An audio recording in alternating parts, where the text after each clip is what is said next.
Hello ಗೆಳೆಯರೆ, la excellence IAS ಪ್ರಸ್ತುತಪಡಿಸುತ್ತಿರುವ December 19ರ ಕನ್ನಡದಲ್ಲಿ ದಿ ಹಿಂದ್ ಸುದ್ದಿ ವಿಶ್ಲೇಷಣೆಗೆ ತಮಗೆಲ್ಲರಿಗೂ ಸ್ವಾಗತ. ಇಂದಿನ ಮೊದಲ article Messi's Argentina on top of the world ಅನ್ನುವಂಥದ್ದು. ಇಲ್ಲಿ ಅರ್ಜೆಂಟೀನಾ ನಿನ್ನೆ ನಡೆದಂಥ ಫಿಫಾ ವರ್ಲ್ಡ್ ಕಪ್ನಲ್ಲಿ ಟೈಟಲನ್ನು ಪಡ್ಕೊಂಡಿದೆ. ಅದರ ಹಿನ್ನೆಲೆಯಲ್ಲಿ ಈ ಆರ್ಟಿಕಲನ್ನು ನಾವು ಚರ್ಚೆ ಮಾಡೋಣ. ಇದು ಪ್ರಿಲಿಮ್ಸ್ಗೆ ಬಹುಮುಖ್ಯ ಆಗುತ್ತೆ, ಏಕೆಂದರೆ ನಮ್ಗೆ ಈಗಾಗಲೇ ತಿಳಿದಿದೆ ಇತ್ತೀಚಿನ ವರ್ಷಗಳಲ್ಲಿ ಸ್ಪೋರ್ಟ್ಸ್ನ ಕುರಿತಂತೆ ಕೂಡ ಪ್ರಶ್ನೆಗಳನ್ನು ಪ್ರಿಲಿಮ್ಸ್ನಲ್ಲಿ ನೇರವಾಗಿ ಕೇಳ್ತಾ ಇದ್ದಾರೆ. ಹಾಗೆ KPSCಯ ಯಾವುದೇ ಪರೀಕ್ಷೆಗಳಲ್ಲೂ ಕೂಡ KPSC ಪ್ರಿಲಿಮ್ಸ್ನಲ್ಲಾಗಿರಬಹುದು ಅಥವಾ ಇನ್ಯಾವುದೇ ಪರೀಕ್ಷೆಗಳಲ್ಲೂ ಕೂಡ ಇದಕ್ಕೆ ಸಂಬಂಧಿಸಿದ ಪ್ರಶ್ನೆಗಳು ಬರಬಹುದು. ಹಾಗಾಗಿ ಈ ಒಂದು ಟಾಪಿಕನ್ನು ನಾವು ಚರ್ಚೆ ಮಾಡೋಣ. ಆರ್ಟಿಕಲ್ನ ಹಿನ್ನೆಲೆಯಲ್ಲಿ 2022ರಲ್ಲಿ ನಡೆದಂಥ ಕತಾರ್ನಲ್ಲಿ ನಡೆದಂಥ ಫಿಫಾ ವರ್ಲ್ಡ್ ಕಪ್ನ ಬಗ್ಗೆ ಮಾತನಾಡುವಂಥದ್ದು. ಈಗ ಇದರ ಟೈಟಲ್ ಯಾರು ಪಡ್ಕೊಂಡಿದ್ದಾರೆ ಅಂದಾಗ ನಮಗೆ ತಿಳಿದಿರಬೇಕು, ಅರ್ಜೆಂಟೀನಾ ಈ ಒಂದು ಕಪ್ಪನ್ನು ವಿನ್ ಆಗಿದೆ ಅನ್ನುವಂಥದ್ದು. ಫಿಫಾ ಅಂದರೆ federation international D football association ಅಂತ ಹೇಳಿ. 2022ರ ಫುಟ್ಬಾಲ್ ವರ್ಲ್ಡ್ ಕಪ್ ಎಲ್ಲಿ ನಡೀತು ಅಂತ ಕೇಳಿದಾಗ ನಮಗೆ ತಿಳಿದಿರಬೇಕು ಕತಾರ್ ಅಂತ ಹೇಳಿ. ಹೀಗೆ ಇದಕ್ಕೆ ಸಂಬಂಧಪಟ್ಟಂಥ ಎಲ್ಲ ಫ್ಯಾಕ್ಟ್ಸ್ಗಳು ನಮಗೆ ತಿಳಿದಿದ್ರೆ ಒಳಿತಾಗತ್ತೆ. ಇನ್ನು ಫಿಫಾ ವರ್ಲ್ಡ್ ಕಪ್ನ ಬಗ್ಗೆ ತಿಳ್ಕೊಳ್ಳೋದೇ ಆದರೆ 4 ವರ್ಷಕ್ಕೊಮ್ಮೆ ಅಂದರೆ ಕ್ವಾಡ್ರೆನಿಯಲಿ, 4 ವರ್ಷಗಳಿಗೆ ಅಂತ ಹೇಳಿ ಕರೆಯೋದನ್ನು ನಾವು ಕ್ವಾಡ್ರೆನಿಯಲಿ ಅಂತೇವೆ. 4 ವರ್ಷಕ್ಕೊಮ್ಮೆ ಈ ಒಂದು ಮೋಸ್ಟ್ ಪ್ರೆಸ್ಟೀಜಿಯಸ್ ಆದಂಥ ಟೂರ್ನಮೆಂಟ್ ಅನ್ನುವಂಥದ್ದು ನಡೆಯುತ್ತೆ. ಫಸ್ಟ್ ಫಿಫಾ ವರ್ಲ್ಡ್ ಕಪ್ ಎಲ್ಲಿ ನಡೀತು ಅಂದರೆ 1930ರಲ್ಲಿ ಉರುಗ್ವೆಯಲ್ಲಿ ನಡೆದಂಥದ್ದು. ಆಗ ಉರುಗ್ವೆ ಅವರೇ ವಿನ್ ಆಗಿದ್ದರು. ಇನ್ನು ಟ್ರೋಫಿಯ ವಿಚಾರಕ್ಕೆ ಬಂದರೆ 1930ರಿಂದ 70ರವರೆಗೂ ಕೂಡ ಜೂಲ್ಸ್ ರಿಮೆಟ್ ಟ್ರೋಫಿಯನ್ನು ನೀಡಲಾಗ್ತಾ ಇತ್ತು. ಇದನ್ನು ಫ್ರೆಂಚ್ ಮೆನ್ ಯಾರು ಈ ಒಂದು ಟೂರ್ನಮೆಂಟನ್ನು ಪ್ರಪೋಸ್ ಮಾಡಿದ್ರೋ ಅವರ ಹೆಸರಿನಲ್ಲಿ ನೀಡಲಾಗ್ತಾ ಇತ್ತು. ಈಗ ಇರ್ತಕ್ಕಂಥ ನ್ಯೂ ಟ್ರೋಫಿಯನ್ನು ಫಿಫಾ ವರ್ಲ್ಡ್ ಕಪ್ ಅಂತ ಹೇಳಿ ಕರಿತೇವೆ. ಇದನ್ನು 1970ರಿಂದ ಈಚೆಗೆ ಈ ಕಾಂಪಿಟೇಷನಲ್ಲಿ ಇಟ್ಟಿರ್ತಕ್ಕಂಥದ್ದು. ಇನ್ನು ಫಿಫಾ ವರ್ಲ್ಡ್ ಕಪ್ 2022ಕ್ಕೆ ಸಂಬಂಧಪಟ್ಟಂಥ ಕೆಲವು ಹೈಲೈಟ್ಸ್ಗಳನ್ನು ನೋಡೋದೇ ಆದರೆ, ಫಿಫಾ ನಂಬರ್ ಆಫ್ ಅವಾರ್ಡ್ಸ್ಗಳನ್ನು ಈಗ ಅನೌನ್ಸ್ ಮಾಡುತ್ತೆ ಈ ವರ್ಲ್ಡ್ ಕಪ್ನಲ್ಲಿ. ಗೋಲ್ಡನ್ ಬೂಟ್ ಅಂತ ಹೇಳಿ, ಅಂದರೆ ಯಾರು ಅತಿ ಹೆಚ್ಚು ಗೋಲ್ಸ್ಗಳನ್ನು ಮಾಡಿರ್ತಾರೆ ಅವರಿಗೆ ಗೋಲ್ಡನ್ ಬೂಟ್ ಅನ್ನುವಂಥ ಒಂದು ಅವಾರ್ಡನ್ನು ನೀಡಲಾಗುತ್ತೆ. ಈ ಬಾರಿ ಈ ಗೋಲ್ಡನ್ ಬೂಟ್ ಅವಾರ್ಡ್ ಅನ್ನುವಂಥದ್ದು ಯಾರಿಗೆ ಹೋಗಿದೆ ಅಂತ ಅಂದರೆ, ಫ್ರಾನ್ಸ್ ದೇಶದ, ಅಂದರೆ ನಿನ್ನೆ ನಡೆದಂಥ ಫೈನಲ್ನಲ್ಲಿ ರನ್ನರ್ ಅಪ್ ಪಡ್ಕೊಂಡಂಥ ಫ್ರಾನ್ಸಿನ ಕಿಲಿಯನ್ ಎಂಬಪ್ಪೆ ಇವರು ಗೋಲ್ಡನ್ ಬೂಟನ್ನು ಪಡ್ಕೊಂಡಿದ್ದಾರೆ. ಗೋಲ್ಡನ್ ಬೂಟ್ ಯಾರಿಗೆ ಅಂದರೆ ಕಿಲಿಯನ್ ಎಂಬಪ್ಪೆ ಅವರಿಗೆ. ಇನ್ನು ಗೋಲ್ಡನ್ ಗ್ಲೋವ್ ಯಾರು ಪಡ್ಕೊಂಡಿದ್ದಾರೆ ಅಂದರೆ ಅರ್ಜೆಂಟೀನಾದ ಎಮಿಲಿಯಾನೋ ಮಾರ್ಟಿನೆಸ್ ಅವರಿಗೆ. Golden ball performer of the tournament ಅನ್ನುವಂಥ ಈ ಒಂದು ಪ್ರಶಸ್ತಿ ಲಿಯೋನೆಲ್ ಮೆಸ್ಸಿ, ಅರ್ಜೆಂಟೀನಾದ ಮೆಸ್ಸಿ ಅವರಿಗೆ ದೊರಕಿದೆ. ಯಂಗ್ ಪ್ಲೇಯರ್ ಅಂತ ಹೇಳಿ ಎನ್ಝೋ ಫರ್ನಾಂಡೆಸ್ ಅವರಿಗೆ, ಅರ್ಜೆಂಟೀನಾದ ಪ್ಲೇಯರ್ಗೆ ದೊರಕಿದೆ. ಹಾಗೆ ಫಿಫಾ ಫೇರ್ ಪ್ಲೇ ಅವಾರ್ಡ್ ಅನ್ನುವಂಥದ್ದು ಇಂಗ್ಲೆಂಡ್ಗೆ ದೊರಕಿರ್ತಕ್ಕಂಥದ್ದು. ಇನ್ನು ಈ ಬಾರಿಯ ಫಿಫಾ ವರ್ಲ್ಡ್ ಕಪ್ನಲ್ಲಿ ಬಳಸಿರ್ತಕ್ಕಂಥ ಬಾಲ್, ವರ್ಲ್ಡ್ ಕಪ್ ಅಫಿಷಿಯಲ್ ಬಾಲನ್ನು ಇಲ್ಲಿ ನಾವು ಕಾಣಬಹುದು. ಇದು ಅಫಿಷಿಯಲ್ ಬಾಲ್ ಆಗಿದೆ. ಹಾಗೆಯೇ ಈ ಬಾರಿಯ ಈ ಒಂದು ಟೂರ್ನಮೆಂಟ್ನಲ್ಲಿ ಅಫಿಷಿಯಲ್ ಮಸ್ಕಟ್ ಅಂತ ಹೇಳಿ ಲಾಯಿಬ್, ಇದನ್ನು ಅಫಿಷಿಯಲ್ ಮಸ್ಕಟ್ ಅಂತ ಹೇಳಿ ಗುರುತಿಸಲಾಗಿತ್ತು. Laeeb was the official mascot for FIFA world cup 2022. Laeeb ಅಂದರೆ ಅರೇಬಿಕ್ನಲ್ಲಿ ಇದರ ಅರ್ಥ ಸೂಪರ್ ಸ್ಕಿಲ್ಡ್ ಪ್ಲೇಯರ್ ಅನ್ನುವಂಥ ಅರ್ಥವನ್ನು ನೀಡುತ್ತೆ. ಇಲ್ಲಿ ಈ ಒಂದು ಫಿಫಾ 2022ರಲ್ಲಿ ನಡೆದಿರ್ತಕ್ಕಂಥ ಹಿನ್ನೆಲೆಯಲ್ಲಿ ಎಲ್ಲಿ ನಡೀತು? ಕತಾರ್ನಲ್ಲಿ ನಡೀತು. ಯಾರು ವಿನ್ ಆದರೂ? ಅರ್ಜೆಂಟೀನಾ. ರನ್ನರ್ ಅಪ್ ಫ್ರಾನ್ಸ್ ಪಡ್ಕೊಂಡಿದೆ. Golden boot, golden glove, golden ball, young player, FIFA fair play award, ಈ ಅವಾರ್ಡ್ಸ್ಗಳನ್ನು ಯಾರು ಪಡ್ಕೊಂಡಿದ್ದಾರೆ ಅನ್ನುವಂಥದ್ದು ಗೊತ್ತಿರಲಿ. ಹಾಗೆ ಮತ್ತೊಂದು ವಿಷಯ, 4 ವರ್ಷಕ್ಕೊಮ್ಮೆ ಫಿಫಾ ವರ್ಲ್ಡ್ ಕಪ್ ನಡೆಯುವಂಥದ್ದು ಮತ್ತು ಈ ಬಾರಿ ಈ ಒಂದು ವರ್ಲ್ಡ್ ಕಪ್ಪಿನ ಈ ಒಂದು ಟ್ರೋಫಿಯನ್ನು ಅನಾವರಣ ಮಾಡಿರ್ತಕ್ಕಂಥದ್ದು ದೀಪಿಕಾ ಪಡುಕೋಣೆ ಅವರು. ಇದಕ್ಕೂ ಸಂಬಂಧಪಟ್ಟಂತೆ ಕೂಡ ಪ್ರಶ್ನೆಗಳು ಬರಬಹುದು KPSCಯ ಪರೀಕ್ಷೆಗಳಲ್ಲಿ. ಮುಂದಿನ article decriminalisation of offences under GST ಅನ್ನುವಂಥದ್ದು. ಸಾಮಾನ್ಯ ಅಧ್ಯಯನ ಪತ್ರಿಕೆ 3ರ ಅಡಿಯಲ್ಲಿ, ಇಂಡಿಯನ್ ಎಕಾನಮಿ ಅಡಿಯಲ್ಲಿ, ಹಾಗೆ issues relating to planning, mobilisation of resources, taxes ಅನ್ನುವಂಥ ಪಠ್ಯಕ್ರಮದ ಅಡಿಯಲ್ಲಿ ಓದ್ಕೊಳ್ಬೋದಾಗುತ್ತೆ. ಈ ಒಂದು ಆರ್ಟಿಕಲ್ ಅನ್ನುವಂಥದ್ದು GST ಲಾನ ಅಡಿಯಲ್ಲಿರ್ತಕ್ಕಂಥ ಪ್ರಾವಿಷನ್ಸ್ಗಳು ಯಾವುವು, ಸರ್ಟನ್ ಆ್ಯಕ್ಟಿವಿಟೀಸ್ಗಳನ್ನು ಕ್ರಿಮಿನಲೈಸ್ ಮಾಡ್ತಿರ್ತಕ್ಕಂಥ ಪ್ರಾವಿಷನ್ಸ್ಗಳಿವೆ, ಅವುಗಳ ಬಗ್ಗೆ ಚರ್ಚೆ ಮಾಡ್ತಿದೆ. ಹಾಗೆಯೇ GST ಕೌನ್ಸಿಲ್ಗೆ ಕೆಲವೊಂದು ರೆಕಮೆಂಡೇಷನ್ಸ್ಗಳನ್ನು, ಈ ಆ್ಯಕ್ಟಿವಿಟೀಸ್ಗಳನ್ನು ಡಿಕ್ರಿಮಿನಲೈಸ್ ಮಾಡೋದ್ರ ಬಗ್ಗೆ ಮಾಡಿರ್ತಕ್ಕಂಥದ್ದು ಮತ್ತು ಅದರ ಇಂಪ್ಯಾಕ್ಟ್ ಏನು ಅನ್ನೋದ್ರ ಬಗ್ಗೆ ಆರ್ಟಿಕಲ್ ಚರ್ಚೆ ಮಾಡ್ತಾ ಇದೆ. ಇತ್ತೀಚೆಗೆ 48ನೇ GST ಕೌನ್ಸಿಲಿನ ಮೀಟ್ ಅನ್ನುವಂಥದ್ದು ಜರುಗಿದ್ದು, ಇದರ ಚೇರ್ಮನ್ ಯಾರಾಗಿರ್ತಾರೆ ಅನ್ನುವಂಥದ್ದನ್ನು ನೀವು ತಪ್ಪದೆ ಕಮೆಂಟ್ ಸೆಕ್ಷನಲ್ಲಿ ಕಮೆಂಟ್ ಮಾಡಿ ತಿಳಿಸಿ. GST ಕೌನ್ಸಿಲ್ ಮೀಟಿಂಗಿನ ಚೇರ್ಮನ್ ಯಾರಾಗಿರ್ತಾರೆ ಅಂತ ಹೇಳಿ. ಈ ಒಂದು GST ಕೌನ್ಸಿಲಿನ 48ನೇ ಮೀಟಿಂಗ್ನಲ್ಲಿ ಸರ್ಟನ್ ಅಫೆನ್ಸಸ್ ಅಂತ ಹೇಳಿ ಸೆಕ್ಷನ್ 132 ಆಫ್ ದಿ CGST ಆ್ಯಕ್ಟ್ನ ಅಡಿಯಲ್ಲಿ ಏನಿದೆ, CGST ಆ್ಯಕ್ಟ್ 2017, ಇದರ ಸೆಕ್ಷನ್ 132ನ ಅಡಿಯಲ್ಲಿ ಕೆಲವೊಂದು ಅಫೆನ್ಸಸ್ ಅಂತ ಹೇಳಿ ಏನಿದ್ದಾವೆ ಅವುಗಳನ್ನು ಡಿಕ್ರಿಮಿನಲೈಸ್ ಮಾಡೋದಕ್ಕೆ ರೆಕಮೆಂಡೇಷನನ್ನು ಮಾಡಿದೆ 48ನೇ ಈ ಒಂದು ಸೆಷನ್, ಈ 48ನೇ ಈ ಒಂದು GST ಕೌನ್ಸಿಲ್ ಅನ್ನುವಂಥದ್ದು. ಇದರ ಹಿನ್ನೆಲೆಯಲ್ಲಿ ನಾವು ಇವಾಗ GST ಕೌನ್ಸಿಲಿನ ಚೇರ್ಮನ್ ಯಾರು ಅನ್ನುವಂಥದ್ದನ್ನು ಕಮೆಂಟ್ ಸೆಕ್ಷನಲ್ಲಿ ನೀವು ತಿಳಿಸ್ಬೇಕಾಗತ್ತೆ. ಇನ್ನು GST ಲಾ ಅನ್ನುವಂಥದ್ದು ಅರ್ಲಿ ಸ್ಟೇಜಸ್ ಆಫ್ ಡೆವಲಪ್ಮೆಂಟ್ನಲ್ಲಿ ಈಗಲೂ ಕೂಡ ಇರ್ತಕ್ಕಂಥದ್ದು. ಹಾಗಾಗಿ ಪೀನಲ್ ಪ್ರಾವಿಷನ್ಸ್ಗಳನ್ನು ಇಂಪೋಸ್ ಮಾಡುವಂಥದ್ದು ಅನ್ಸರ್ಟನ್ ಎಕೋಸಿಸ್ಟಮ್ನಲ್ಲಿ ಈ ರೀತಿಯ ಒಂದು ಅಂದರೆ ಹೊಸದಾಗಿ ಬರ್ತಾ ಇರುವಾಗ ಇದೊಂದು ಅನ್ಸರ್ಟನ್ ಎಕೋಸಿಸ್ಟಮನ್ನು ಹೊಂದಿದೆ. ಇಂಥ ಸಂದರ್ಭದಲ್ಲಿ ಪೀನಲ್ ಪ್ರಾವಿಷನ್ಸ್ಗಳನ್ನು ಇಂಪೋಸ್ ಮಾಡುವಂಥದ್ದು ಎಂಟರ್ಪ್ರೈಸಸ್ಗಳ ಎಬಿಲಿಟಿ ಏನಿರುತ್ತೆ ಬಿಸ್ನೆಸ್ಸನ್ನು ಕಂಡಕ್ಟ್ ಮಾಡೋದು, ಇದರ ಮೇಲೆ ಇಂಪ್ಯಾಕ್ಟನ್ನು ಉಂಟು ಮಾಡುತ್ತೆ ಅನ್ನುವಂಥ ಹಿನ್ನೆಲೆಯಲ್ಲಿ ಈ ರೀತಿಯ ಸೆಕ್ಷನ್ 132 ಅಡಿಯಲ್ಲಿರ್ತಕ್ಕಂಥ ಕೆಲವೊಂದು ಆ್ಯಕ್ಟ್ಸ್ಗಳನ್ನು ಕ್ರಿಮಿನಲೈಸ್ ಏನು ಮಾಡಿದ್ದಾರೆ ಅದನ್ನು ಡಿಕ್ರಿಮಿನಲೈಸ್ ಮಾಡಬೇಕು ಅಂತ ಹೇಳಿ ರೆಕಮೆಂಡೇಷನ್ಸ್ಗಳು ಬಂದಿರತಕ್ಕಂಥದ್ದು. ಇದರ ಹಿನ್ನೆಲೆಯಲ್ಲಿ GST ಬಗ್ಗೆ ನಾವು ತಿಳ್ಕೊಳ್ಳೋದೇ ಆದರೆ GST ಅನ್ನುವಂಥದ್ದು ಇಂಡೈರೆಕ್ಟ್ ಟ್ಯಾಕ್ಸ್ ಅನ್ನುವಂಥದ್ದು, ಇಂಡೈರೆಕ್ಟ್ ಟ್ಯಾಕ್ಸ್ ಫಾರ್ಮ್ ಅಥವಾ ಟ್ಯಾಕ್ಸ್ ಸಿಸ್ಟಮ್ ಅನ್ನುವಂಥದ್ದು ಗೊತ್ತಿರಲಿ. GST ಇಂಡೈರೆಕ್ಟ್ ಟ್ಯಾಕ್ಸ್ ಆಗಿದ್ದು ಇದನ್ನು ಡೈರೆಕ್ಟಾಗಿ ಕಸ್ಟಮರ್ಸ್ಗಳು ಸರ್ಕಾರಕ್ಕೆ ಪೇ ಮಾಡೋದಿಲ್ಲ. ಇದನ್ನು 2017ರ ಜುಲೈ 1ರಿಂದ ಜಾರಿಗೆ ತರಲಾಯಿತು 101ನೇ ಸಾಂವಿಧಾನಿಕ ತಿದ್ದುಪಡಿಯ ಮುಖಾಂತರವಾಗಿ. ಎಷ್ಟನೇ ಸಾಂವಿಧಾನಿಕ ತಿದ್ದುಪಡಿ ಅನ್ನುವಂಥದ್ದು ಫ್ಯಾಕ್ಟ್ ಕೂಡ ನಮಗೆ ಬಹು ಮುಖ್ಯ ಆಗುತ್ತೆ, ಯಾವುದೇ ಪರೀಕ್ಷೆಗಳಲ್ಲಿ ಇದನ್ನು ಕೇಳ್ಬೋದಾಗಿರುತ್ತೆ. GST ಅನ್ನುವಂಥ ಒಂದೇ ಒಂದು ಟ್ಯಾಕ್ಸ್ ಅನ್ನುವಂಥದ್ದು ಸಾಕಷ್ಟು ಇಂಡೈರೆಕ್ಟ್ ಟ್ಯಾಕ್ಸಸ್ಗಳನ್ನು ರೀಪ್ಲೇಸ್ ಮಾಡಿದೆ ಭಾರತದಲ್ಲಿ. Service tax, VAT, excise tax ಈ ರೀತಿ. ಹಾಗೆಯೇ ಇದು ಬೋತ್ ಮ್ಯಾನುಫ್ಯಾಕ್ಚರ್ಸ್ ಮತ್ತು ಸೆಲ್ಲರ್ಸ್ ಆಫ್ ಗುಡ್ಸ್ಗಳ ಮೇಲೆ ಇಂಪೋಸ್ ಆಗುತ್ತೆ, ಹಾಗೆ ಸಪ್ಲೈಯರ್ಸ್ ಆಫ್ ಸರ್ವೀಸಸ್ಗಳ ಮೇಲೂ ಕೂಡ ಇದು ಇಂಪ್ಲೈ ಆಗುವಂಥದ್ದು. ಟ್ಯಾಕ್ಸ್ ಕಲೆಕ್ಷನ್ ಅನ್ನುವಂಥದ್ದು ಇಲ್ಲಿ 0%ನಿಂದ ಹಿಡಿದು 5%, 12%, 18%, 28% ಅಂತ ಹೇಳಿ 5 ಟ್ಯಾಕ್ಸ್ ಲ್ಯಾಬ್ಸ್ಗಳಲ್ಲಿ ಟ್ಯಾಕ್ಸ್ ಕಲೆಕ್ಷನ್ ಆಗೋದನ್ನು ಕಾಣಬಹುದು. ಇನ್ನು GST ಕೌನ್ಸಿಲ್ಗೆ ಸಂಬಂಧಪಟ್ಟಂತೆ ನೇರವಾಗಿ ಯಾವ ಸಂವಿಧಾನದ ಯಾವ ವಿಧಿಯ ಅಡಿಯಲ್ಲಿ GST ಕೌನ್ಸಿಲ್ ಫಾರ್ಮ್ ಆಗಿದೆ ಅನ್ನುವಂಥದ್ದನ್ನು ನೇರವಾಗಿ ಒಂದು ಪ್ರಶ್ನೆಯ ರೂಪದಲ್ಲಿ ಕಳೆದ ಬಾರಿಯ KPSCಯ ಪ್ರಿಲಿಮ್ಸ್ನಲ್ಲಿ ಕೇಳಿದರು. ಹಾಗಾಗಿ ಯಾವ ಸಂವಿಧಾನದ ಆರ್ಟಿಕಲ್ನ ಅಡಿಯಲ್ಲಿ GST ಕೌನ್ಸಿಲ್ ಫಾರ್ಮ್ ಆಗಿದೆ ಅನ್ನುವಂಥದ್ದನ್ನು ತಪ್ಪದೆ ನೀವು ಕಮೆಂಟ್ ಸೆಕ್ಷನಲ್ಲಿ ಕಮೆಂಟ್ ಮಾಡಿ ತಿಳಿಸಿ. GST ಕೌನ್ಸಿಲ್ ಅನ್ನುವಂಥದ್ದು ಒಂದು ಅಪೆಕ್ಸ್ ಕಮಿಟಿ ಆಗಿದೆ. GSTಗೆ ಸಂಬಂಧಪಟ್ಟಂಥ ಯಾವುದೇ ವಿಚಾರಗಳನ್ನು ಮಾಡಿಫೈ ಮಾಡೋದಕ್ಕೆ, ರೀಕನ್ಸೈಲ್ ಮಾಡೋದಕ್ಕೆ ಅಥವಾ ಇನ್ಯಾವುದೇ ರೆಕಮೆಂಡೇಷನ್ಸ್ಗಳನ್ನು ಕೇಂದ್ರ ಅಥವಾ ರಾಜ್ಯ ಸರ್ಕಾರಗಳಿಗೆ GSTಗೆ ಕುರಿತಂತೆ ಮಾಡೋದಕ್ಕೆ ಅಂತ ಹೇಳಿ ಇರ್ತಕ್ಕಂಥ ಒಂದು ಸುಪ್ರೀಂ ಅಥವಾ ಅಪೆಕ್ಸ್ ಕಮಿಟಿಯಾಗಿ ಇದು ಕಾರ್ಯ ಮಾಡುತ್ತೆ. ಸಂವಿಧಾನದ ಯಾವ ಆರ್ಟಿಕಲ್ನ ಅಡಿಯಲ್ಲಿ GST ಕೌನ್ಸಿಲ್ ಪ್ರಸ್ತಾಪ ಆಗಿದೆ ಅನ್ನುವಂಥದ್ದನ್ನು ತಪ್ಪದೆ ಕಮೆಂಟ್ ಸೆಕ್ಷನಲ್ಲಿ ನೀವು ಕಮೆಂಟ್ ಮಾಡಿ ತಿಳಿಸಿ. ಇನ್ನು GST ಅಡಿಯಲ್ಲಿದ್ದಕ್ಕಂಥ ಅಫೆನ್ಸಸ್ಗಳ ಕುರಿತು ತಿಳಿಯೋದೇ ಆದರೆ ಟೆಕ್ನಾಲಜಿ ಲಿವರೇಜ್ ಇದ್ದು ಕೂಡ ಟ್ಯಾಕ್ಸ್ ಎವೇಷನಿನ ಇನ್ಸ್ಟಾನ್ಸಸ್ಗಳು ಕಾಣ್ತಾ ಇದೆ, ಸರ್ಜ್ ಆಗಿದೆ ಕೂಡ. ಹಾಗಾಗಿ ಕಲ್ಪ್ರಿಟ್ಸ್ಗಳು ಇವತ್ತು ಕೂಡ ಅನ್ಡಿಟೆಕ್ಟ್ ಆಗ್ತಾ ಇರ್ತಕ್ಕಂಥದ್ದನ್ನು ಕಾಣ್ತಿದ್ವಿ. ಆ ಒಂದು ಹಿನ್ನೆಲೆಯಲ್ಲಿ ಈ ರೀತಿಯ ಒಂದು ಟ್ಯಾಕ್ಸಸ್ಗಳನ್ನು ಇಲ್ಲಿ ಈ ರೀತಿಯ ಒಂದು ಕ್ರಿಮಿನಲ್ ಕೇಸಸ್ ಅಂತ ಹೇಳಿ ಪೆನಾಲ್ಟೀಸ್ಗಳನ್ನು ಇಂಪೋಸ್ ಮಾಡುವಂಥದ್ದನ್ನು ನಾವು ಕಾಣಬಹುದಾಗಿತ್ತು. ಇನ್ನು GST ಲಾ ಅನ್ನುವಂಥದ್ದು ಸಿವಿಯರ್ ಪೆನಾಲ್ಟೀಸ್ಗಳನ್ನು ಇಂಪೋಸ್ ಮಾಡ್ತಾ ಇತ್ತು. ಹಾಗೆ ಕೆಲವೊಂದು ಗೈಡ್ಲೈನ್ಸ್ಗಳನ್ನು ಕೂಡ ತಂದಿದೆ ಕರಪ್ಷನನ್ನು ಕಂಬ್ಯಾಟ್ ಮಾಡಲಿಕ್ಕೆ ಮತ್ತು ಎಫಿಷಿಯಂಟ್ ಟ್ಯಾಕ್ಸ್ ಕಲೆಕ್ಷನ್ ಸಿಸ್ಟಮನ್ನು ಮೇಂಟೈನ್ ಮಾಡೋದಕ್ಕೆ ಅಂತ ಹೇಳಿ ಕೆಲವೊಂದು ಗೈಡ್ಲೈನ್ಸ್ಗಳನ್ನು ಕೂಡ ಹೊರತಂದಿದೆ. ಇನ್ನು GST ಅಡಿಯಲ್ಲಿರ್ತಕ್ಕಂಥ ಪೆನಾಲ್ಟೀಸ್ ಅಂತ ಅಂದರೆ ಡಿಪಾರ್ಟ್ಮೆಂಟ್ ಅಥಾರಿಟೀಸ್ಗಳು ಜುರಿಸ್ಟಿಕ್ಷನನ್ನು ಹೊಂದಿರ್ತಾರೆ ಮಾನಿಟ್ರಿ ಫೈನ್ಸ್ಗಳನ್ನು ಇಂಪೋಸ್ ಮಾಡೋದಕ್ಕೆ ಮತ್ತು ಗೂಡ್ಸ್ಗಳನ್ನು ಸೀಸರ್ ಕೂಡ ಮಾಡೋದಕ್ಕೆ. ಸೊ ದಟ್ ಸ್ಟ್ಯಾಟ್ಯುಟರಿ ಪ್ರಾವಿಷನ್ಸ್ಗಳನ್ನು ಯಾರೇ ಆದರೂ ವೈಲೇಟ್ ಮಾಡ್ತಿದ್ರೆ ಅಂಥವ್ರ ಮೇಲೆ ಮಾನಿಟ್ರಿ ಫೈನ್ಸ್ ಅಥವಾ ಗೂಡ್ಸ್ಗಳ ಸೀಸರ್ ಅನ್ನುವಂಥ ಪೆನಾಲ್ಟೀಸ್ಗಳನ್ನು ಹಾಕುವಂಥದ್ದು. ಹಾಗೆ ಕ್ರಿಮಿನಲ್ ಪೆನಾಲ್ಟೀಸ್ಗಳು ಅಂತ ಅಂದರೆ ಇಂಪ್ರಿಸನ್ಮೆಂಟ್ ಕೂಡ ಆಗಬಹುದು ಅಥವಾ ಫೈನ್ಸ್ಗಳನ್ನು ಹಾಕಬಹುದು. ಹಾಗೆಯೇ ಕ್ರಿಮಿನಲ್ ಕೋರ್ಟ್ನಲ್ಲಿ ಮಾತ್ರ ಅವರನ್ನು ಪ್ರಾಸಿಕ್ಯೂಟ್ ಮಾಡುವಂಥದ್ದನ್ನು ಅಂದರೆ fines but can be awarded only in a criminal court following a prosecution. ಈ ರೀತಿಯ ಪೆನಾಲ್ಟೀಸ್ಗಳನ್ನು ಕೂಡ ಕಾಣಬಹುದಾಗಿತ್ತು. ಹಾಗಾಗಿ ಇದಿನ್ನೂ ಕೂಡ ಡೆವಲಪಿಂಗ್ ಸ್ಟೇಜ್ನಲ್ಲಿರೋದ್ರಿಂದಾಗಿ ಎಂಟರ್ಪ್ರೈಸಸ್ಗಳನ್ನು ನಾವು ಬೂಸ್ಟಪ್ ಮಾಡಬೇಕು, ಅವರಿಗೆ ಒಂದು ವರ್ಕಿಂಗ್ ಕಂಡೀಷನನ್ನು ನಾವು ಸೆಟಪ್ ಮಾಡಬೇಕಾಗತ್ತೆ, ಒಳ್ಳೆಯ ಒಂದು ವರ್ಕಿಂಗ್ ಕಂಡೀಷನನ್ನು. ಈ ಹಿನ್ನೆಲೆಯಲ್ಲಿ ಕ್ರಿಮಿನಲೈಸ್ ಮಾಡುವಂಥ ಅಂಶಗಳನ್ನು ತೆಗೆದು ಹಾಕಬೇಕು ಅನ್ನುವಂಥ ರೆಕಮೆಂಡೇಷನ್ಸ್ಗಳನ್ನು ಈಗ GST ಕೌನ್ಸಿಲ್ ಮಾಡಿರ್ತಕ್ಕಂಥದ್ದು. ಇನ್ನು ಆ್ಯಕ್ಟ್ ನಾಡಿಯಲ್ಲಿ ನಾವು ಸದ್ಯಕ್ಕೆ ಕಾಗ್ನಿಸಬಲ್ ಮತ್ತು ಬೇಲಬಲ್ ಹಾಗೆಯೇ ನಾನ್ ಕಾಗ್ನಿಸಬಲ್ ಆ್ಯಂಡ್ ಬೇಲಬಲ್ ಅನ್ನುವಂಥ ಅಫೆನ್ಸಸ್ಗಳನ್ನು ಕಾಣಬಹುದಾಗತ್ತೆ. ಇನ್ನು 48ನೇ GST ಕೌನ್ಸಿಲ್ ಏನೆಲ್ಲ ರೆಕಮೆಂಡೇಷನ್ಸ್ಗಳನ್ನು ಮಾಡಿದೆ ಅಂತ ಅಂದರೆ ಮಿನಿಮಮ್ ಟ್ಯಾಕ್ಸ್ ಅಮೌಂಟನ್ನು ರೈಸ್ ಮಾಡೋದ್ರ ಬಗ್ಗೆ ಇದು ರೆಕಮೆಂಡ್ ಮಾಡಿದೆ. 1 to 2 crore ಅಂತ ಹೇಳಿ. ಪ್ರಾಸಿಕ್ಯೂಷನನ್ನು ಈಗ ಏನು GST ಮಾಡ್ತಾ ಇತ್ತು ಅದರ ಕಮೆನ್ಸ್ ಅನ್ನುವಂಥದ್ದು 1 crore ಇರಬೇಕಾಗತ್ತೆ ಮಿನಿಮಮ್ ಟ್ಯಾಕ್ಸ್ ಅಮೌಂಟ್ ಅಂತ ಹೇಳಿ ಇತ್ತು. ಅದನ್ನು 2 crore ಇನ್ಕ್ರೀಸ್ ಮಾಡೋದ್ರ ಬಗ್ಗೆ ತಿಳಿಸಿದೆ. ಹಾಗೆ ಕಾಂಪೌಂಡಿಂಗ್ ಅಮೌಂಟನ್ನು 50ಇಂದ 150% ಆಫ್ ದಿ ಟ್ಯಾಕ್ಸ್ ಅಮೌಂಟ್ ಅಂತ ಹೇಳಿ ಮಾಡಿರ್ತಕ್ಕಂಥದ್ದು. ಹಾಗೆ 25ಇಂದ 100% ಆಫ್ ದಿ ಟ್ಯಾಕ್ಸ್ ಅಮೌಂಟ್ ಅಂತ ಹೇಳಿ ಇನ್ಕ್ರೀಸ್ ಮಾಡಿದ್ದಾರೆ. ಹಾಗೆ ಸೆಕ್ಷನ್ 132ನ ಅಡಿಯಲ್ಲಿ ಸೆಂಟ್ರಲ್ GST ಆ್ಯಕ್ಟ್ನ ಅಡಿಯಲ್ಲಿ ಏನು ಅಫೆನ್ಸಸ್ ಇತ್ತೋ ಅವುಗಳನ್ನು ಡಿಕ್ರಿಮಿನಲೈಸ್ ಮಾಡೋದಕ್ಕೆ ಕೂಡ ಪ್ರಯತ್ನ ಮಾಡಿರ್ತಕ್ಕಂಥದ್ದು.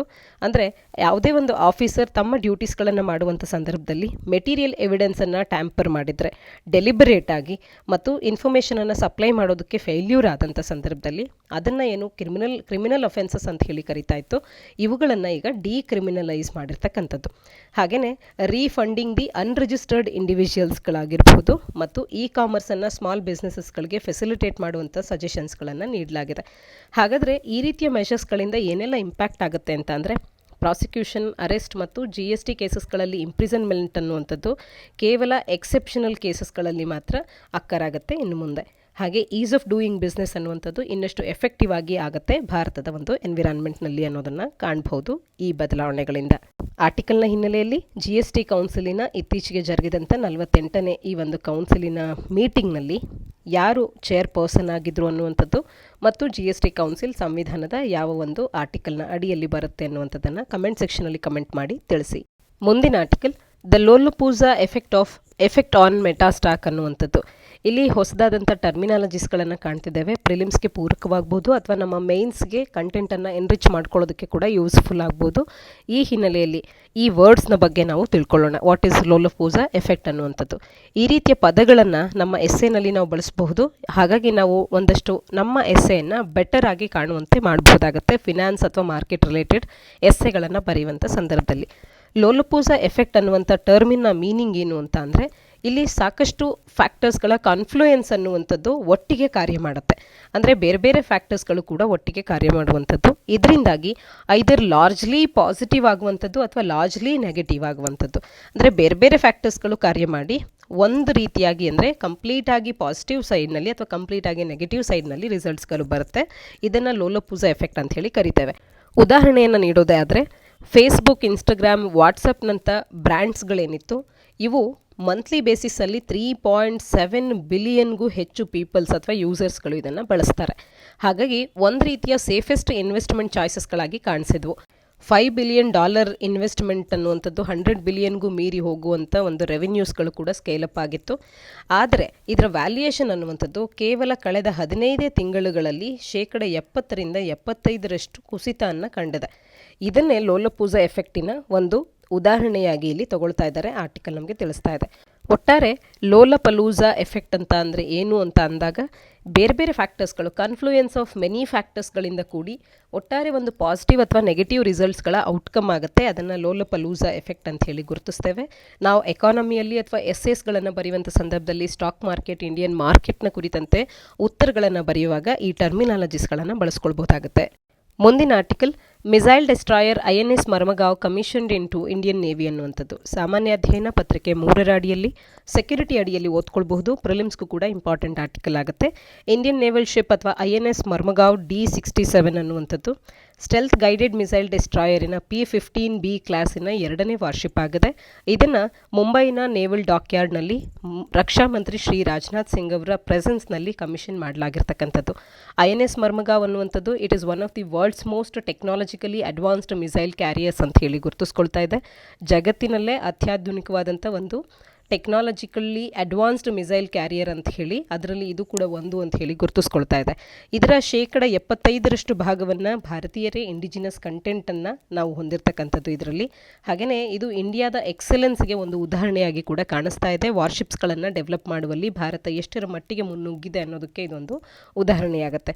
ಇನ್ನು ಈ ಒಂದು ವಾರ್ಶಿಪ್ ಅನ್ನುವಂಥದ್ದು ಭಾರತದ ಪ್ರೆಸೆಂಟ್ ಮತ್ತು ಫ್ಯೂಚರ್ ನೀಡ್ಸ್ಗಳನ್ನು ಮೀಟ್ ಮಾಡೋದಕ್ಕೆ ಹೆಲ್ಪ್ಫುಲ್ ಆಗುತ್ತೆ. ಇನ್ನು INS ಮರ್ಮಗಾವನ್ನು ಕಮಿಷನ್ ಮಾಡಿರ್ತಕ್ಕಂಥದ್ದು ಲಾರ್ಜ್ ಸ್ಟ್ರೈಡ್ಸ್ ಇಂಡಿಯಾದ ಇಂಡಿಕೇಟಿವ್ ಆಗಿ ಇದು ಕಾಣಿಸ್ಕೊಳ್ತಾ ಇದೆ.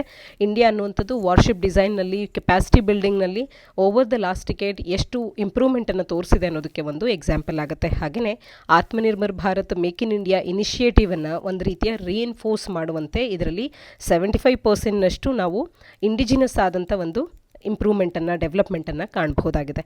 ಇನ್ನು 163 ಮೀಟರ್ನಷ್ಟು ಇದು ಲೆಂತ್ ಇದೆ. ಹಾಗೆ 17 ಮೀಟರ್ ಬ್ರೆಡ್ತ್ ಇದ್ದು 7400 ಡಿಸ್ಪ್ಲೇಸ್ಮೆಂಟ್ ಇದೆ, ಟನ್ಸ್ನಷ್ಟು ಡಿಸ್ಪ್ಲೇಸ್ಮೆಂಟ್ ಇದೆ. ಹಾಗೆ INS ಮರ್ಮಗಾವ್ ಅನ್ನುವಂಥದ್ದು sophisticated state of the art ವೆಪನ್ಸ್ಗಳಿಂದ ಪ್ಯಾಕ್ ಆಗಿದ್ದು ಸೆನ್ಸರ್ಸ್ಗಳನ್ನು, ಉದಾಹರಣೆಗೆ surface to surface missile, surface to air ಮಿಸೈಲ್ಸ್ಗಳಂಥ ಸೆನ್ಸರ್ಸ್ಗಳನ್ನು ಒಳಗೊಂಡಿದೆ. ಹಾಗೆಯೇ ಈ ಶಿಪ್ ಅನ್ನುವಂಥದ್ದು ಮಾಡರ್ನ್ ಸರ್ವೈಲೆನ್ಸ್ ರೇಡರ್ನೊಟ್ಟಿಗೂ ಕೂಡ ಫಿಟ್ ಆಗಿದ್ದು ಟಾರ್ಗೆಟ್ ಡೇಟಾವನ್ನು ಗನ್ನರಿ ವೆಪನ್ ಸಿಸ್ಟಮ್ಸ್ಗಳಿಗೆ ಇದು ಪ್ರೊವೈಡ್ ಮಾಡುತ್ತೆ. ಇದು ಆ್ಯಂಟಿ ಸಬ್ಮೆರಿನ್ ವಾರ್ಫೇರ್ ಕೇಪಬಿಲಿಟೀಸ್ಗಳನ್ನು ಹೊಂದಿದ್ದು ಈ ಒಂದು ಕೇಪಬಿಲಿಟೀಸ್ಗಳು ಇಂಡಿಜಿನಸ್ಲಿ ಡೆವಲಪ್ಡ್ ರಾಕೆಟ್ ಲಾಂಚರ್ಸ್ಗಳಿಂದ ಬಂದಿದೆ. ಹಾಗೆ ಟಾರ್ಪೆಡೋ ಲಾಂಚರ್ಸ್ ಮತ್ತು ASW ಹೆಲಿಕಾಪ್ಟರ್ಸ್ಗಳಾಗಿರ್ತಕ್ಕಂಥದ್ದು. ಇದು ಒಂದು ರೀತಿಯ rule based freedom of navigation, security of sea ಲೇನ್ಸ್ಗಳನ್ನು ಭಾರತ ಪಡ್ಕೊಳ್ಳೋದಕ್ಕೆ ಹೆಲ್ಪ್ಫುಲ್ ಆದಂಥ ಒಂದು ನಡೆ ಅಂತಲೇ ಗುರುತಿಸ್ಕೊಳ್ಳುತ್ತೆ. ಇಂದಿನ ಒಂದು ಎಡಿಟೋರಿಯಲನ್ನು ಚರ್ಚೆ ಮಾಡೋಣ. India's crushing court backlogs out of the box reform ಅನ್ನುವಂಥದ್ದು. ಸಾಮಾನ್ಯ ಅಧ್ಯಯನ ಪತ್ರಿಕೆ 2ರ ಅಡಿಯಲ್ಲಿ ಜುಡಿಷಿಯರಿ ಅಡಿಯಲ್ಲಿ ಇದನ್ನು ನಾವು ಓದ್ಕೊಳ್ಬೋದಾಗತ್ತೆ.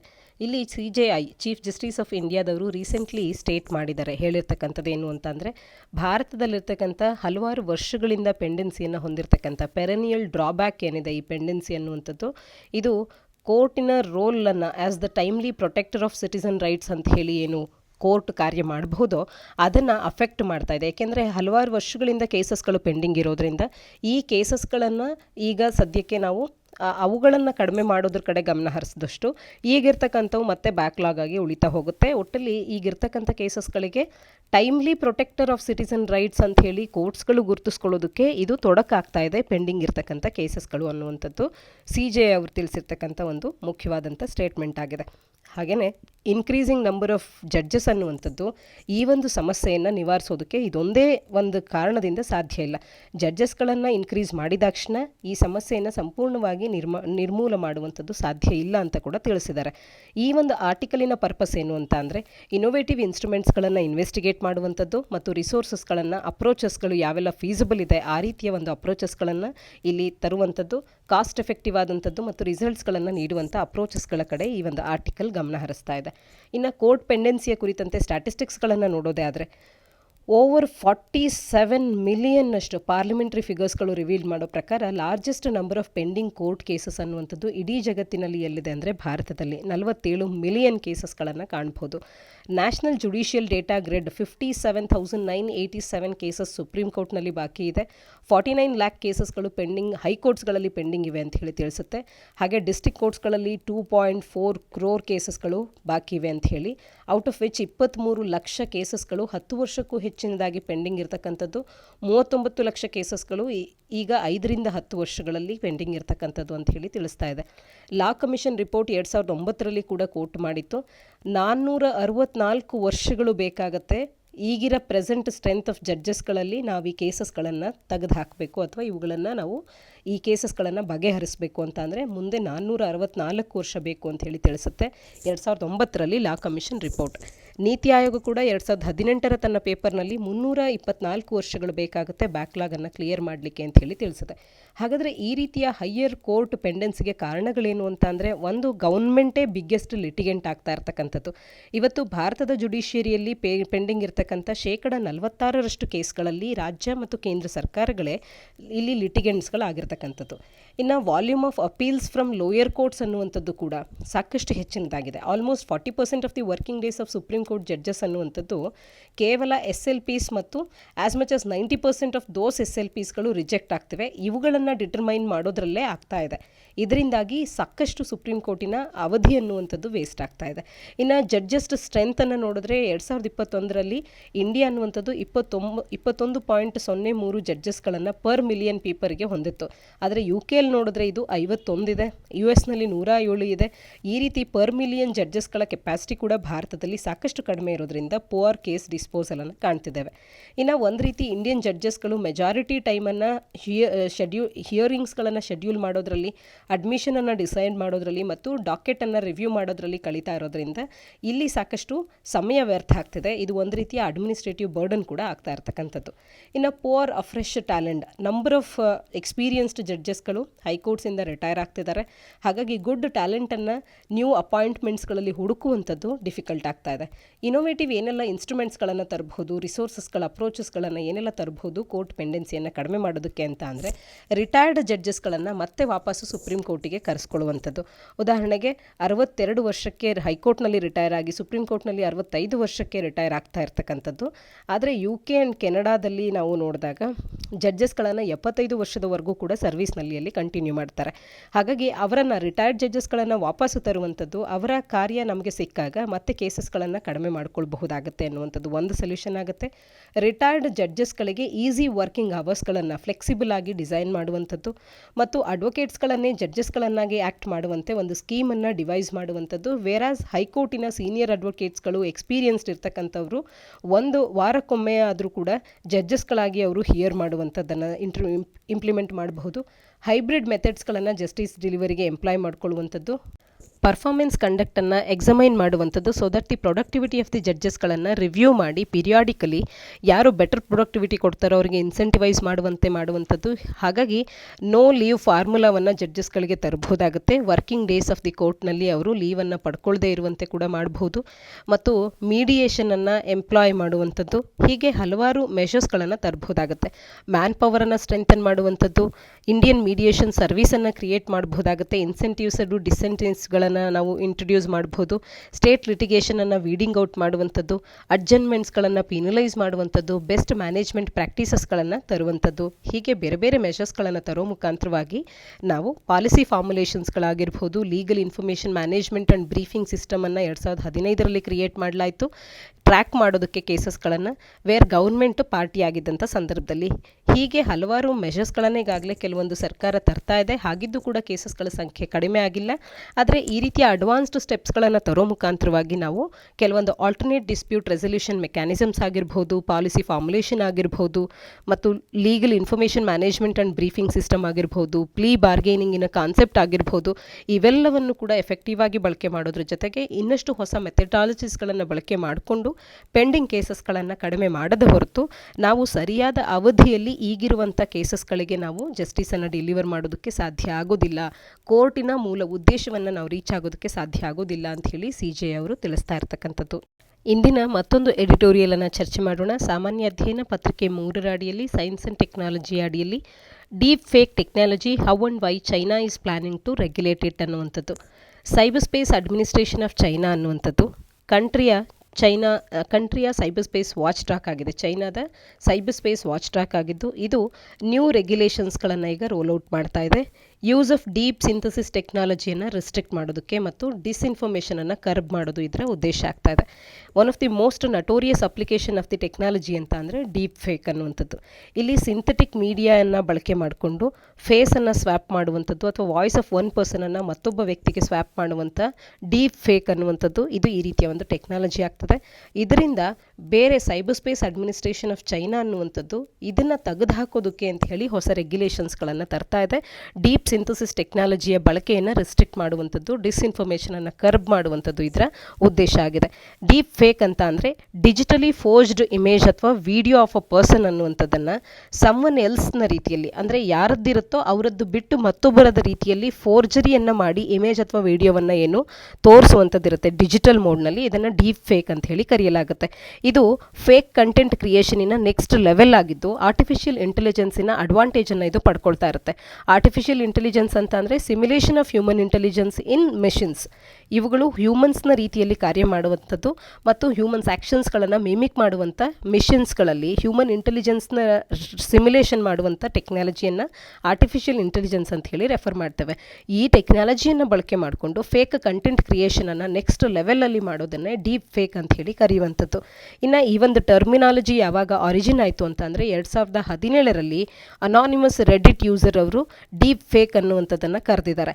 ಹಾಗೆಯೇ ದಿಸ್ ಯೂಸರ್ ಅನ್ನುವಂಥವ್ರು ಗೂಗಲಿನ ಓಪನ್ ಸೋರ್ಸ್ ಡೀಪ್ ಲರ್ನಿಂಗ್ ಟೆಕ್ನಾಲಜಿಯನ್ನು ಮ್ಯಾನಿಪುಲೇಟ್ ಮಾಡಿ ಪಾರ್ನೋಗ್ರಫಿಕ್ ವಿಡಿಯೋಸ್ಗಳನ್ನು ಪೋಸ್ಟ್ ಮಾಡಿದ್ರು. ಆ ಸಂದರ್ಭದಿಂದ ಡೀಪ್ ಫೇಕ್ ಅನ್ನುವಂಥ ಈ ಒಂದು ಟರ್ಮಿನಾಲಜಿ ಬಳಕೆಯಲ್ಲಿದೆ. ಹೇಗೆ ಈ ಡೀಪ್ ಫೇಕ್ ಟೆಕ್ನಾಲಜಿ ಬಳಕೆ ಆಗ್ತದೆ ಅಂತ ಅಂದರೆ ಸಾಕಷ್ಟು ನೆಫಾರಿಯಸ್ ಪರ್ಪಸಸ್ಗಳಿಗೆ ಇದನ್ನು ಬಳಕೆ ಮಾಡಲಾಗ್ತಾ ಇದೆ. ಸ್ಕ್ಯಾಮ್ಸ್, ಹಾಕ್ಸಸ್, ಸೆಲೆಬ್ರಿಟಿಯ ಪೋರ್ನೋಗ್ರಫಿ ಆಗಿರಬಹುದು, ಎಲೆಕ್ಷನ್ ಮ್ಯಾನಿಪುಲೇಷನ್ಗೆ, ಸೋಷಿಯಲ್ ಇಂಜಿನಿಯರಿಂಗಿಗೆ, ಆಟೋಮ್ಯಾಟೆಡ್ ಡಿಸ್ಇನ್ಫಾರ್ಮೇಷನ್ ಅಟ್ಯಾಕ್ಸ್ಗಳಿಗೆ ಮತ್ತು ಐಡೆಂಟಿಟಿ ಥೆಫ್ಟ್ ಮತ್ತು ಫಿನಾನ್ಷಿಯಲ್ ಫ್ರಾಡ್ಗೆ ಅಂತ ಹೇಳಿ ಇದನ್ನು ಬಳಕೆ ಮಾಡಲಾಗ್ತಾ ಇದೆ.